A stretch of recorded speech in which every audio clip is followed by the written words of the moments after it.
President Trump strolled into office on this promise to lower costs for us. This bill does the opposite of that in so many ways. It's going to raise our utility costs, it's going to raise healthcare costs and make healthcare less accessible, and it's going to cost jobs. It's going to hurt communities. There's so much damage being done.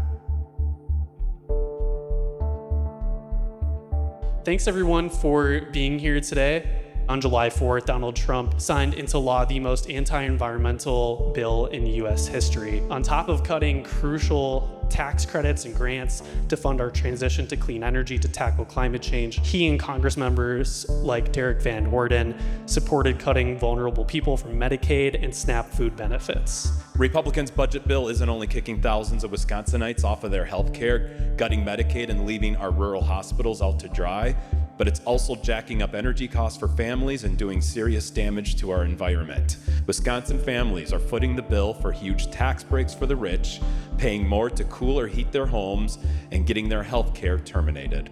When you're allowed to access some sort of power generation from your own site and either significantly lower or even in some cases substantially remove that operational cost, that opens up opportunity for new programming, new initiatives, investment in other infrastructure. When we think about wanting to make our communities great, there are these really low-hanging fruit, and you pay for it once, and it immediately brings security to the community. We've heard from school districts that are able to lower their utility cost for one building by like $100,000 a year or more. So we're talking about like long-term savings and the opportunity to invest all of that money into other things. We were supposed to have through at least 2032 to do all of this. That has now gone away, and with it, a huge cost-saving opportunity. We talked a little bit about the rising cost of energy bills, and I don't know if anybody's heard the phrase heat or eat.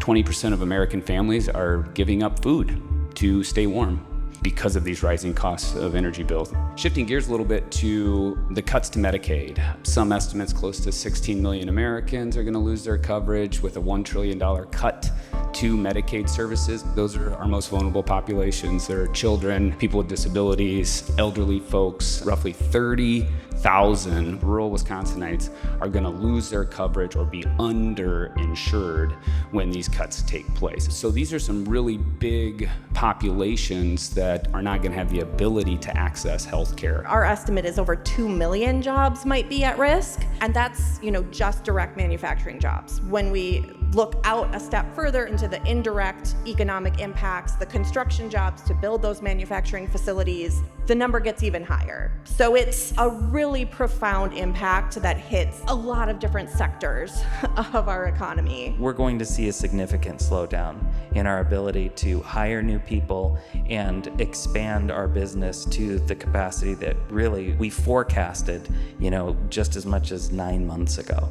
The folks in power need to know what it is that they've actually done with this so-called one big beautiful bill. It really is frustrating when you have representatives that have wholesale ignored your voice. And I don't think they're really looking out for their constituents. I think they're looking to remain in office, and I don't think you can really understand the impact that you're having with some of these policies. So I'd invite him to come to a critical access hospital and watch nurses and providers resuscitate a child in an asthma exacerbation. Sometimes it's easier to just turn a blind eye to that, but it won't be long, and it's gonna be at everybody's door. So I'm asking everyone to contact your elected officials, specifically in this area, Representative Derrick Van Orden, who voted for this bill, and let him know the consequences of his vote.